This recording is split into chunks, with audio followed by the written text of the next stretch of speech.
Avraham Avinu takes up a little more than three parshios in the Torah, and when we meet him at the beginning of Parshas Lech Lecha, he's 75 years old, and he's well into his prophetic career. And we tend to pay very little attention to his genealogy, to his background. We know that his father was a pagan. Could we even name his mother, right? If we were trying to write a biography of some contemporary Jewish hero, we would surely want to know about their background. Who were their parents? Where were they from? What were their influences? How did they get to be the person that they became? And the Torah is very sparse when it comes to the details of Abraham's background. We do have some details in the text, and I want to turn to those in a moment. We have some midrashic literature which helps fill in some of the blanks. And what I'd like to do today is try to create a picture of where Avraham was from, kind of literally and figuratively, to understand the significance of his background, both his genealogy and the place from where he comes. Okay, so if you happen to have a chumash or you have the source sheet, what I'd like to do is just read. I think it's around 8 psukim from the very end of Parshas Noach. Okay, the very end of Parshas Noach, where the Torah gives us the genealogy of Avraham. Okay, so 10 generations between Noach and Avraham, and if you just pick up from the end of the parak, this is the last 8 psukim or so of Parshas Noach. So pick up from pasuk Chaf Daled, where the Torah tells us, "Vayechi Nachor Teisha ve'esrim shana vayoled es Tarach." Okay, so I'll put this on the screen so we can follow. You have it in the source sheets as well, and this is again pasuk Chaf Daled, the very end of Parshas. Okay. So there's a man called Nachor, and at the age of 29, rather, he has a son called Terach. Okay, so there's a man called Nachor who's the grandfather of Avraham. Vayichi Nachor achrei holido es Terach tisha esrei shana. Nachor lives another 119 years, and he has Violid Bani Buvanos. He has other children. Okay, so now what about Terach? Vayichi Terach shivim shana. At the age of 70, Terach has a family of his own. Vayolid es Avraham es Nachor es Haran. This is going to be very important. Okay, and I want to spend a couple minutes just kind of getting a handle on the family tree of Avraham. So Avraham appears to be the oldest of 3 brothers. He has a brother called Nachor and a brother called Haran. It's very confusing. It's confusing for a couple reasons. First of all, notice, we have this beautiful tradition to name children after deceased forebears. So that is a very old tradition, because notice Terach has a father named Nachor, right? And then he has a son named Nachor. Okay, so that's just not like a recent thing that we name the kids after the Zaidi and the Bubby. So already, right, Abraham's own father was naming kids after Zaidi. So Terach has a father named Nachor, and he has a son named Nachor as well. And then he has a son named Haran. And it's just super confusing because in English, notice they either spell Haran Haran or Charan, and they often spell the place name Haran the same way, nothing to do with each other. Haran is the name of a person. Haran is the name of a place. Okay, so Terach has 3 sons: Avram, Nachor, and Haran. Bela told us Terach holidus Avram es Nachor ves Haran, Haran holidus Lot. And by the way, as of now, Avram has no children, Nachor has no children. Only one of these 3 children of Terach has a child. That's Haran, and Haran has a child called Lot. We know him because he's the nephew of Avram. Vayamas Haran al pnei Terach aviv be'eretz molato be'or kastim. This is a loaded pasuk. We'll have to come back to it. But Haran dies, okay, and he dies prematurely. He dies in the lifetime of his father Terach. That's not the way of the world. Typically, children are meant to bury their parents, not the other way around. But in this case, Haran dies prematurely. It's a clue. and he dies in the land of his birth in Or Kasdim, also a clue. So just keep in mind the words Penei al Penei Terach Aviv, which is translated here in the presence of his father, lifetime of his father. I have to figure out what that means. And we'll have to figure out the significance of Or Kasdim. Is that just the name of a place, or is there something more significant going on? And then what happens? Vayikach Avraham and Nachor lahem nashim. Now, okay, no one else had a child other than Haran. Apparently, Avraham and Nachor didn't marry yet. Now they marry. And Shem Eshes Avraham Sarai, Shem Eshes Nachor Milka Bas Haran Avi Milka Vavi Iska. Very confusing pasuk here. Okay, so Avraham marries a woman called Sarai, and Nachor marries a woman called Milka. Who are they? It appears to be, right, and this is again a little bit of a question, Bas Haran Avi Milka Vavi Iska. So are these different names for the same people, or are these different people? So Haran, right, remember Haran is dead. He had a son named Lot. Lot has two sisters. Lot has a sister named Milka and a sister named Yiska. So again, I'll show this to you on the family tree. It'll become easier to see. But Nachor marries Milka, okay, his niece. And it seems if Yiska is the same person as Sarai, Chazal equate the two, then Abraham married his niece as well. Okay, keep that in mind. Fatihi Sarai Akara, Ein Lavlad, okay, and Sarai is not able to have children. Vayikach Terach es Avraham beno v'slot ben Haran ben beno v'Sarai kalaso eshes Avraham beno. Terach gathers up everyone except for Nachor's family. Okay, so he takes whoever's left from Haran's family, which is Lot, and he takes Avram and his limited family because he doesn't have children. Vayetze yutam mior kasdim, vayetzu yutam mior kasdim, and they leave Or Kasdim. Laleches artza Canaan, and they start to head south, right there in like present day Iraq, and they start to head south toward present day Israel. Vayavo ad Haran vayeshvu sham, but they don't make it there. They get as far as Haran and they stop. And then, by the way, and Terach lived 205 years, and he died in Haran. Okay. So I want to start by asking functionally 4 questions, okay, and then we'll go back to the genealogy and look at it a little more carefully. But the 4 questions I want to ask are these. Okay. Question number 1 I raised with you already, which is why did well, maybe I didn't raise it, but we have this man in Or Kasdim, and suddenly he decides to leave.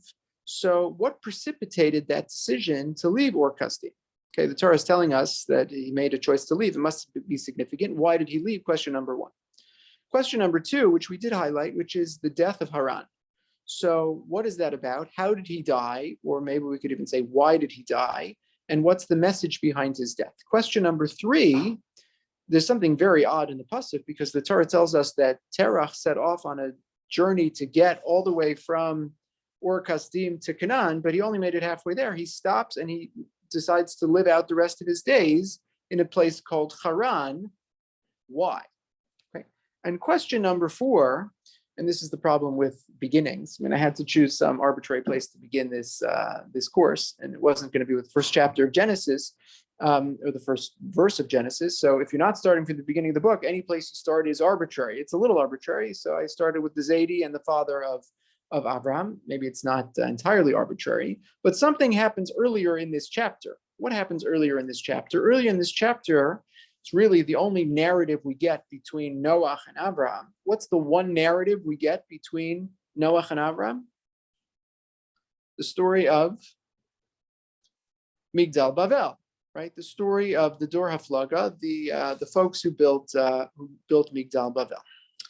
So often, right, because we're reading the Parsha, so we treat Migdal Bavel as an independent entity, right? It's this short, I think it's 9 psukim, it's a very short little narrative, and it's all kind of self-contained. And there's a famous Bruegel painting and many other artistic renderings. And we know from our childhood all these beautiful midrashim about the languages and the building.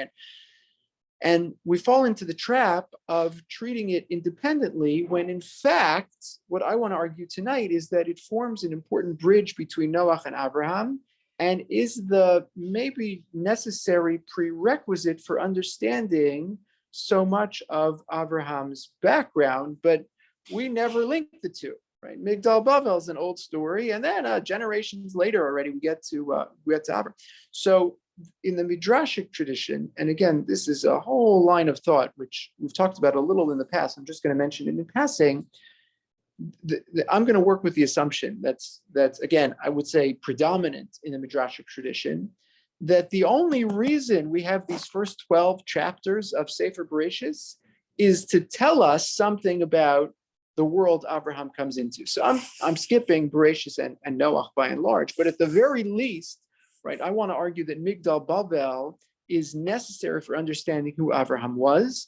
So the question I want to pose is, why do we have the story of Migdal Bavel at all? What light does it shed on the life of Avraham Avinu? Okay, so let me just pull up, if you have the source sheet, just turn to the first page for a second. I want to just make sure that we all have clarity on the genealogy and the family tree of Avraham, and then we'll see if we can unpack some of these issues. Okay, so I hope that this is intelligible and visible to you.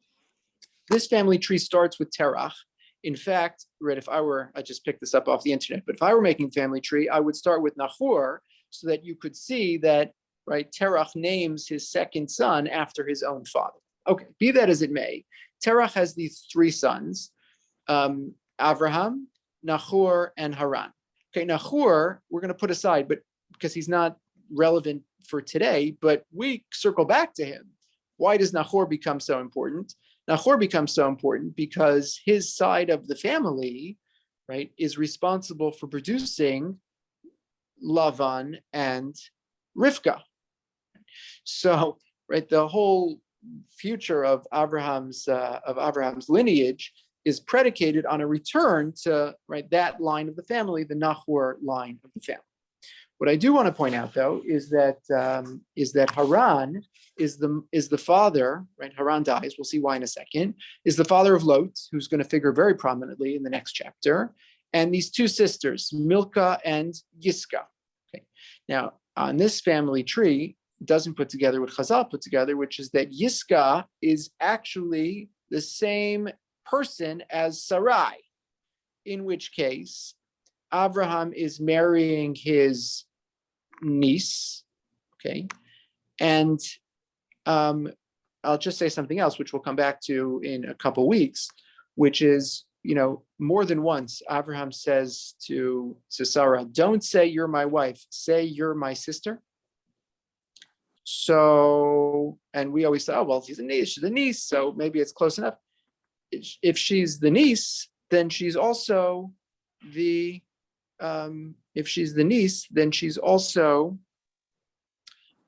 functionally, right, as the stand-in for Lot's, right? If Lot is his brother, he always describes, right, Anashim Achim Anachnu. So to the extent that Lot is his brother, because he's the nephew, so Sarah is the sister of Lot, so she functionally is a kind of sister-in-law, right? So if to the extent that Lot is his brother, Lot's sister is Sarai, and that would, sort of minimize the degree to which that business of saying she's my sister, right? So it's not that far from the reality if you look at the family tree. Okay, so keep this in mind. This is just, I think, helpful to orient us around the family of Avraham. So let me just pause here and ask if there are any questions or comments before we look at some of the sources that I've prepared for you. I had one question. Mark, please. I noticed, and it really stuck out at me when I was listening to the landing last week. When you see the name Terach, it's sometimes written Terach, then it's written Torach, and then it's Serach if you pronounce it without the dot in the middle. I'm just curious if there's any commentary on that. So it's a great question. The answer has to do with biblical grammar. It's quite technical, but I'm happy to give the 30-second explanation because it's actually relevant to hundreds of words in biblical Hebrew. We don't have it in English, but in biblical Hebrew, as is the case in some ancient Semitic languages, there's what's called a pausal form. The pausal form indicates that there's what we would call a comma or a period. In the Torah, it's always associated with an esnachta, which is the middle point of the pasuk, or the end of a clause, or the sof pasuk. You see this in the trup. In the laning, the sof pasuk, the very last note of the pasuk. If something falls out on an esnachta or a sof pasuk, it's the end of a clause or the end of a verse, so it's ascribed the pausal form. And the pausal form is, again, it changes the meaning not at all. It's just a different emphasis. So, for instance, sometimes you see the word eretz and sometimes you see the word aretz. What's the difference? No difference. It's exactly the same word. There is no difference in meaning. Eretz is the standard form. Aretz is the pausal form. So this happens a lot in the genealogy because you always get people's names and they fall out at the end of a clause or the end of a verse. So you'll have Terach and Tarach, pausal form, same guy, right? Yefet and Yafet, right? What's his name? His name's Yefet, but if you're talking about him at the end of the pasuk, it becomes Yafet. I have Makes a question. sense. Yeah, Dr. Lee, please. Question number 6. Perhaps the most pivotal female figure in early Jewish history is spoken about in one sentence that is confusing. Sarai. She is barren. She is without child. What is meant by that? So that's a great question. I didn't put it on the agenda for tonight. It's part of a larger issue because it becomes a motif in all of Sefer Bereshit because Sarai is without child, and then Rivka is without child for decades, and then Rachel, right? 3 of the 4 imahot suffer from barrenness. So I'm going to just kind of table it for now because it's not the topic for tonight.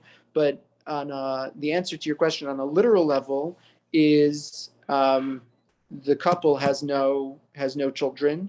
The assumption is that the reason why they're not having children, again, if 2 people aren't having children, it could be about him, it could be about her, it could be about the combination of the 2 of them. So the working assumption for whatever reason is that it's about her, and that turns out to be right because when Avraham takes a second, mate, they are able to produce a child. But there's a backstory here, which is that in their life, in this place, in this time, they are not able to have children. And Chazal make a bigger story of that, right? When they move to the land of Israel, so something changes and eventually they are able to have children. But we'll save that for a larger conversation. It's an important question. Okay, so I want to begin by going back actually to these 4 questions. I want to start with the final question, which is the story of Migdal Bavel. Okay. You know it. You have it here on the source sheet. I'm not going to rehash the story. There are many interpretations of the story. I just want to point out kind of one important aspect or one important element to the story, and that is one particular character who's never associated explicitly with the story, but who's associated by Chazal with the story. Okay, and that figure, who am I thinking of? Who does the Medrash say is the strategist behind the Migdal Bavel? Anyone? So jump back for a second. We'll look at the source sheet. The person I'm thinking of is a man called Nimrod. Okay, and Nimrod is is mentioned in the text, in this genealogy, Pasuk Ches, V'chushi aladis Nimrod, v'hu achelios gibor ba'aretz. So first of all, something we know, we don't get much description about any of these folks in the genealogy. Nimrod, we know, is a gibor ba'aretz. He's mighty, he's a warrior, gibor. And not just that, but hu haya gibor tzayid. He's we translate it as a hunter, but he's someone who traps. Lifnei Hashem, al ken yamar. So famous was he that he gave rise to a kind of adage. People used to say, "Kin Nimrod gibor tzayid lifnei Hashem," right? So I don't know what the contemporary equivalent would be, but you say someone was such a great boxer, he's a Muhammad Ali, and everybody would just know because he was such a sensation. You just drop the name, and that's the cat's meow. In this field, you talk about hunters, you talk about warriors, you say Nimrod, and everybody knows Nimrod. That's how powerful he was. Okay, so there's a few clues here, and Chazal put them together. So first of all, they make Nimrod out to be the kind of first conqueror. Right? Who ever heard of using military power or might to do anything? Right? This is all new. Nimrod was the first warrior. Notice the name. What's the root of Nimrod? Nun, Mem, Resh, Dalid. So what does it mean to be Meiraid? So Meiraid, Merida. So that's a revolt, a rebellion. So Chazal take these clues and put them together. There's a Rashi you have in source number 3 that says Lios Gibor lahamrid kol olam al kodesh baruch hu biatzas dor haflag. So Rashi quotes the Medrash and says, what was Nimrod's whole plan? His plan was to build the Tower of Babel to wage war, because he's a warrior who wages war. So he had conquered all the people in the terrestrial part of the world, and now he starts, right, he's done the horizontal thing, and now he starts going vertically, and he's going to wage war against Hashem, right? Rashi quotes on this business of being a gibor tzayid, a hunter, so maybe literally a hunter, but it's also a clue, tzadatan shel brios bepiv, umitan limro b'makom. So we even say this in English, you can entrap someone. So it doesn't mean that you lock them in a closet, but you convince them to do something that maybe they shouldn't have done. So entrapment, he's guilty of entrapment. He somehow persuades or manages to compel this generation to join his plan to take on Hashem. Okay, so the background, right? The background is all here. I'll just mention a couple of other clues. When the Torah describes, right, where he lived, so we have the place names Bavel and Shinar, right? And where does the Migdal Bavel get its foundation, right? Where does it take off from? It takes off from Shinar. And again, there are a lot of ways to interpret the story of Migdal Bavel, but the basic kind of common denominator is that here we have a people who believe they can be more powerful than Hashem, and that Hashem should be placed into the service of people. We can conquer anyone, and we can conquer Hashem. Okay. So with that in mind, I want to share with you a medrash that I consider stunning.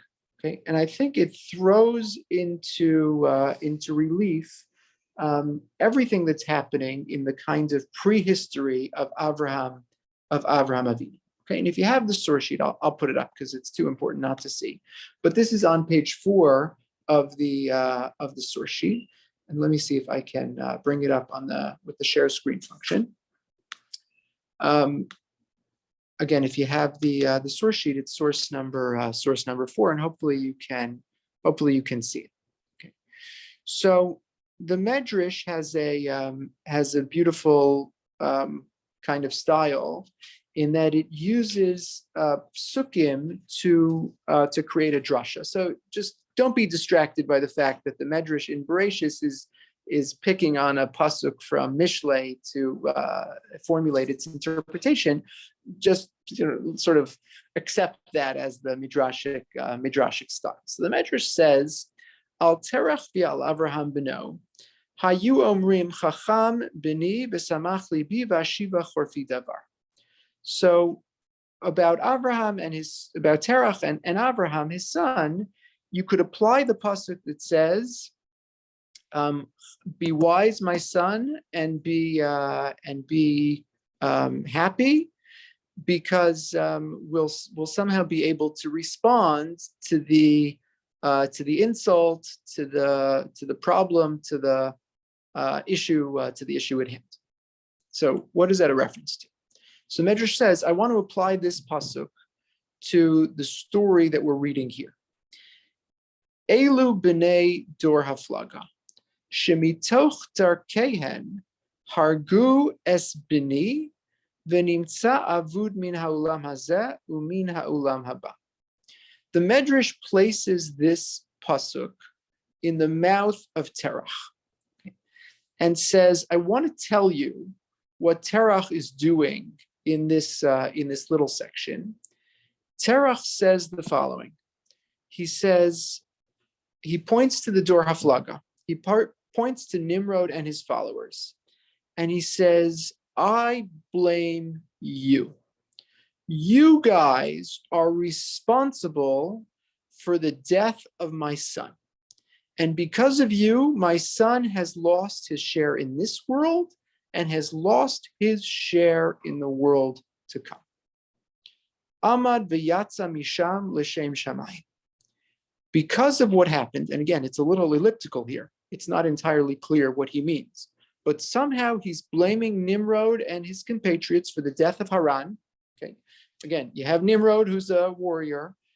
You have the Dor Haflaga, which is a generation that attempts to build this Migdal to the sky and wage war on Hashem.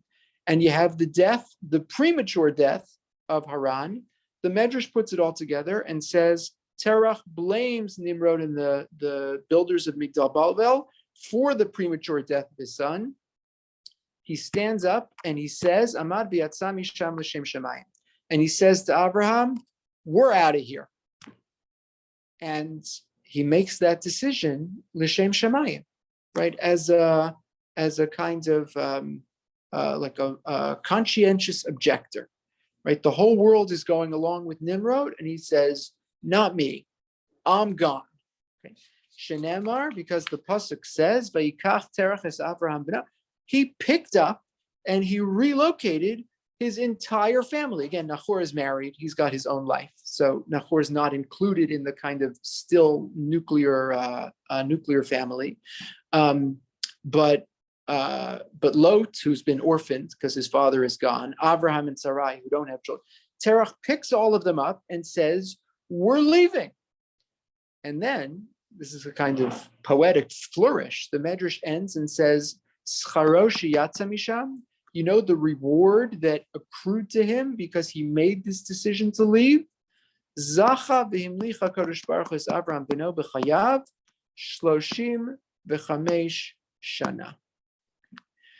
So, if I did the math correctly, Terach goes on to live another 60 years after leaving Ur Kasdim, when Avraham is 75. 25 years later, at age 100, Avraham becomes a parent, and the parent of Yitzchak. And now the Medrash says it's a midah keneged midah. Right? So what does Terach get for making this decision not to go along with King Nimrod? He has the nachas to see that his son becomes quote unquote king. We think of Avraham Avinu, we don't think of him as a king, but from a kind of moral perspective, right? He becomes the most important voice in the universe, and that's nachas, right? Abba Terach gets to see his son rise to that level for the last 35 years of his life. Okay. Jump with me for a second to the Ramban in source number 5. The Ramban echoes this sentiment, and he just writes in the bold in source number 5, says V'terach aviv Avraham haya b'libam min hayom ahu shenitzal she'elchu el eretz Canaan lisrachek me'eretz kasdim mipachad hamelach. Okay, so picking up on this theme, the Ramban writes that why did Terach run? Terach was running, right? According to the Medrash, it's a moral decision to run. The Ramban adds it's also a practical decision to run because somehow, right, he was fleeing for his life. He had angered Nimrod. He had confronted Nimrod. He had opposed Nimrod. And as a result, he needed to flee for his life and maybe his family along with him, so as not to endanger his family, fearing that perhaps Nimrod would exact revenge on this rebel, someone who had dared to oppose the cause that Nimrod had stood for. Okay, so I think we're in a position now to begin to answer the question about what Migdal Bavel is doing here. What I want to suggest functionally is that Migdal Bavel is the foil. Migdal Bavel says we place ourselves at the center of the universe. We can take on Hashem, and we'll be the gods who put God, small g, in service to us. And what we're going to see with the development of Avraham and the rise of ethical monotheism is the champion of a cause and a theology that says, no, you don't get to take on God. The idea is not for God to be in the service of man, but for man to be in the service of God. Okay. And Nimrod is, and again, Bereshis is full of these foils, and we're going to keep an eye out for them often. But the text, right, the narrative tells us a deeper dimension of the principal character, right? And from a literary perspective, it's very enriching, because you can only describe someone so much, but by telling us what they're not, or by linking them to a foil, to a shadow, to someone who they oppose. So it gives you a much deeper appreciation for what they stand for and who they are. On some level, implicitly, at the very least, right, the Torah wants us to know Migdal Bavel, that's the foil. Avraham stands opposite Nimrod. Nimrod is that, the one type of monarch who's in it for, self-promotion and fill in the blank, whatever the wrong motives are. And Abraham's in it for the right motives as the servant of Hashem. Okay. So let me just pause there and ask if there are any questions about this reading. Okay. So jump with me for a second to source number 7. Source number 7 is maybe the most famous medrash about this section of the Torah, and is an attempt to answer what it means when the Torah tells us that Haran died al Pnei Terach Aviv. What is that about? What happened to Haran, and why did Terach have to flee? Why did Avraham have to flee? So Rashi says famously, source number 7, al Pnei Terach Aviv b'chayei Aviv. And again, just in the interest of time, I'll summarize it, but none of this is coming out of thin air, right? And I mention this often, but whenever there's a midrashic interpretation, so it's based on the text, right? And sometimes it's more compelling than the pshat. So al Pnei, all you have to do, again, it's amazing because, right, the rabbis were doing this 2,000 years ago, but it's such a sort of contemporary literary tool. So just go to the text and find the places where you see this phrase al Pnei, and contextually you'll be able to tease out its meaning. So it doesn't appear 100 times; it appears however many times, and look at the other contexts, and you'll know something about what it means. So most famously, it's a reference to the words appear in reference to the death of the children of Aaron. the death of Nadab and Abihu. So it's a similar circumstance, right? They died, right? The children. So it's a lot of similarities. And Rashi says, okay, based on the message, b'chayei aviv. That's what it means, right? It means in the lifetime of the father, just as Nadav and Avihu died, al pnei aviv, in the lifetime of their father. Same thing. That's what the Torah is telling us. Haran died in the lifetime of Terach, the lifetime of his father. But it might mean something more, which was somehow Terach was not just present or alive, but maybe even responsible. Shekabal Terach al Avraham beno lifnei Nimrod al shekises et slamav. Okay, and Rashi is kind of condensing a number of midrashic traditions here, but somehow Terach brought Avraham in front of Nimrod, maybe because he was forced to, because Avraham had already begun to challenge the notion that paganism should be ascendant. And now, right, this puts together the other clue, which is Or Kasdim might not just be a place name, but Or, not just you are in sort of the transliteration, but Or from the word light or fire might be a reference to, right, that fiery furnace, which becomes kind of the central image in the midrashic or rabbinic imagination. So Avram gets tossed into this fire furnace. Okay, and Haran says, I'm Switzerland, not taking sides here.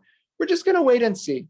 Okay, I'm a neutral party, and I'm good. I'm happy to follow whoever is right about this. I'm agnostic. I'm not a theologian, so maybe Nimrod is right, and in which case I'm happy to be on his team. And maybe Avram's right, and I'm happy to be on his team. Like whoever wins, I'm good either way. So he's sitting passively on the sidelines. And okay,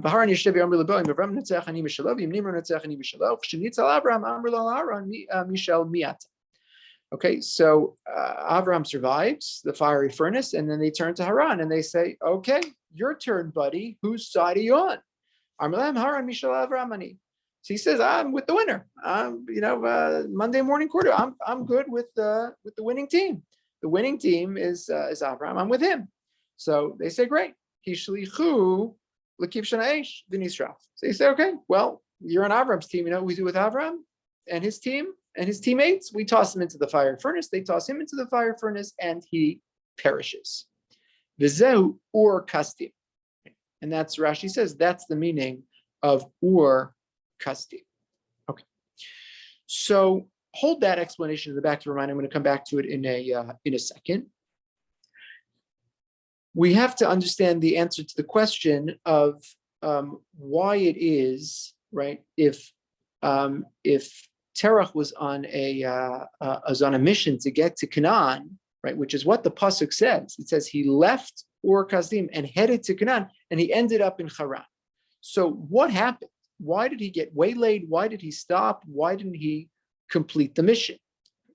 So part of what that medrash that we looked at a minute ago, and part of what the Rabban are saying, is that, well, he never really intended to get to Canaan. He was just fleeing. He needed to get as far away from Nimrod as he could without being in danger. And if by the time he got halfway through his journey to a place called Haran, he was out of harm's way, well, saying he was headed to Canaan was just a kind of figure of speech. That was just to sort of say he was headed south, but he never really had the intention to make it all the way to that destination. The destination to him was functionally irrelevant. He just needed to hightail it out of Ur Kasdim. With the death of his son maybe looming in the background, and the ascendancy of Nimrod maybe looming even larger. So I just want to share, kind of as a parenthesis, because I think it's so fascinating, a kind of alternate theory of why Terach might have stopped in Haran, and it comes from a comment of Shadal, Shmuel David Lutzato, who explains this line, this perplexing line of Al Pnei Terach. What does it mean, Al Pnei Terach? So in source number 6, he writes the following. He says, so he says, I agree. I mean, the Midrash tradition, Rashi's tradition, yeah, it means in the lifetime of, in the presence of. and again, everyone's sort of saying the same thing, which is you could debate the fiery furnace, so that's not in the text. But what is in the text, what seems to be in the text, is that Terach witnessed the premature death of his own son. So so Shadal writes the following. He says in the fourth line, just skipping ahead, he says, O lefanav, O negdo, kamo neged kol amcha niflaos ve'in omrim al panav. Ela kashadavar gorem tsar v'nezek okas lemishra eoso. The force of this formulation al pnei. So he says, and again, he researched it and looked at all the times that this phrase appears. He says that phrase appears whenever the thing gorem tsar v'nezek okas lemishra eoso. Whenever that event causes pain or anger or damage or distress to the one who sees it. Kemo kan sha'av mitzta'er biroso misas beno. So I'm just a little moved by this explanation because it's so kind of contemporary. Where Shadal says, I think the word we would use in the 21st century is, he says, what happened to Terach is that he was traumatized by witnessing the premature death of his own son. In which case, right, sort of all bets are off. And right, trauma has all kinds of effects on people. And now if you're telling me that he only made it halfway to his destination, that's sort of unsurprising, right? This is a damaged person. This is a damaged family. You can't expect that every decision is going to be, perfectly rational, or that he's going to get to the end of every journey. There's a trauma here, right? And trauma kind of reshapes the narrative. Okay, so end parenthesis on that point. I want to see now, in the few minutes that we have left, if we can begin to kind of tie things together. And maybe before we do, I'll just ask you to indulge me by looking at one final source, which is the Al-Shich in source number 8, the last source on your sheet. Okay, and it just adds a little bit more color, or one more kind of sub-dimension to this argument. So he writes in the bold in source number 8, Lios ki kol yish'o v'chol chayfetz terach lo al tavas kedushas makom haya. Ki im livroach mior kastim al kein gam shiyatza lechas artz Canaan lo chash yoser. Okay, so he says you have to make a fundamental distinction between Terach on the one hand and Avraham on the other. He says when Terach was headed to Canaan, it's not because he saw any kind of inherent kedusha, any inherent holiness in the land, and he wanted to be part of it, and there was some destiny and there was some vision. He says that's not what was happening here. When we talk about Avraham on the other, so when he heads to Canaan, it's for all of those reasons. But borrowing from the Medrash, borrowing from the Ramban, the Al-Shich is saying more important than Terach, than the destination, was simply the sense of being able to get away from Nimrod, being able to get away from Migdal Bavel, whom he held responsible, right, for the death, either, again, actively, according to the Midrashic tradition that Rashi put together, or passively, right? What's the alternative to the Or Kasdim fiery furnace Medrash? The alternative, I think, is simply that Migdal Bavel caused death and destruction to its participants. They're scattered, but there's also, right, a different midrashic tradition about death. They drop the hammer and they care more about the hammer than the person who fell off the scaffolding.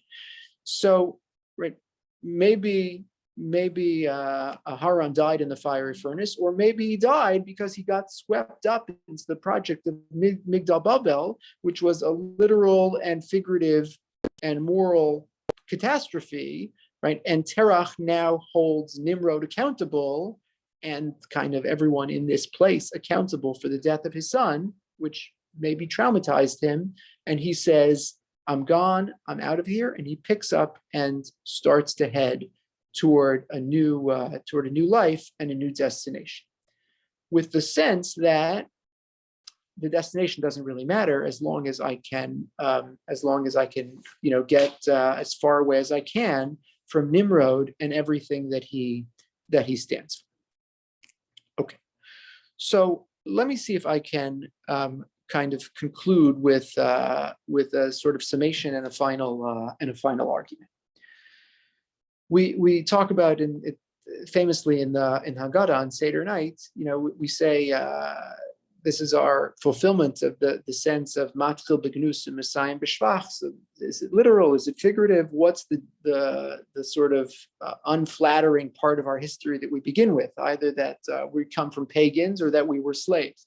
So if you take the first approach that we were pagans, so that story begins with Terach. Okay. So that's all true. Okay, that's all true. Terach was a pagan. Terach was an idolater. Avraham is the father of ethical monotheism. At the same time, it's worth pointing out, I think, that it's not entirely black and white, right? And as much as Terach was a pagan, and by the way, there's also a midrashic tradition that he renounced his paganism, but as much as Terach was a pagan, he also had the good enough sense to oppose Nimrod, right? Who had this, terribly anti-Hashem agenda. And what's fascinating to point out, and we'll pick up with this, please God, next week, is when you get to Parshas Lech Lecha, and the Torah tells us, right, El Aretz Asher Areka. So this never fails to amaze me, but read the opening psukim of Lech Lecha and just tell me where it says that Avraham is supposed to go to Eretz Canaan. It never says it. And yet Avraham knows that he's supposed to go to Eretz. How did he know? Hashem says, I'm going to show you the land. It doesn't say that he showed, it doesn't say he told him anything.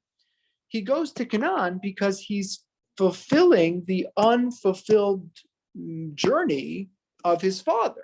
Right, that's where his father set out to get to. He made it halfway there. I'm saying halfway. He made it a portion of the way there, and Avraham now completes the journey, completing the journey that his father never reached. Right, or the end of the journey that his father never reached. Okay, and what I want us to sort of notice, and again, it's based on that Rashi, is that the Torah, I think, is telling us in kind of code that it's not enough to survive.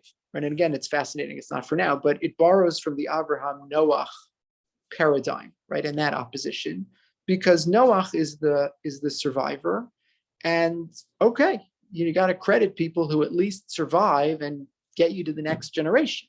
Right? And the Torah is sort of telling us Terach belongs to that camp. Terach survived. He didn't get swept up by Nimrod and Migdal Bavel. He didn't, right? He had the good sense to say, I'm not doing that. Okay. And at the same time, the Torah wants us to know that that's insufficient.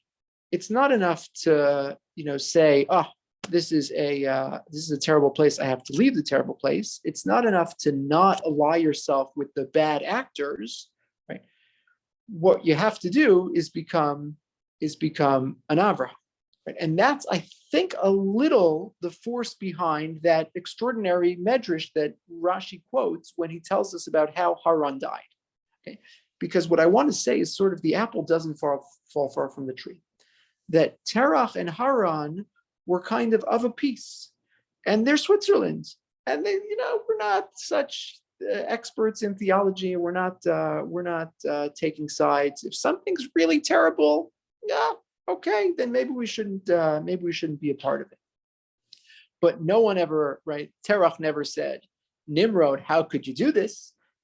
Haran never said, guys, Migdal Bavel, what a terrible idea. And again, it may be ancient history, but they never got up and took a stand, right? And you don't need to come all the way to the 20th century to know that at some point in the face of evil, right, neutrality is tantamount to complicity. You don't get to say, we're not taking sides. then that's the Rashi, right? Rashi saying Haran says, I'm not taking. No, that doesn't work. In the face of evil, you have to take a stand and say, I'm with Hashem, I'm with Avraham, I'm an ethical monotheist. I stand for something. It's not enough to say that I'm not with, right? I'm standing on neutral ground. I'm not with the Axis. I'm good. I'm Switzerland. Not sufficient, right? Not sufficient. You need to oppose it. You need to stand for something, and that's where Avraham succeeds. The kind of footnote is that, and again, we'll talk a little bit more about this next time, is that it makes Avraham's mission to Canaan less novel. Right? It wasn't the biggest. I mean, he didn't invent the notion of leaving, Ur Kasdim and going to Canaan. That was a notion that was invented by his father, right? And he actually started the mission, right? So it does diminish a little the sense of Abraham's novelty in all of this, but it diminishes not at all the sense of Abraham's nobility and moral nobility in all of this, because that was entirely absent in the life of his father and the life of his brother. So I want to stop here because we're just about out of time, but I also want to leave time, and I'm happy to stay on past 8:30 for questions and comments.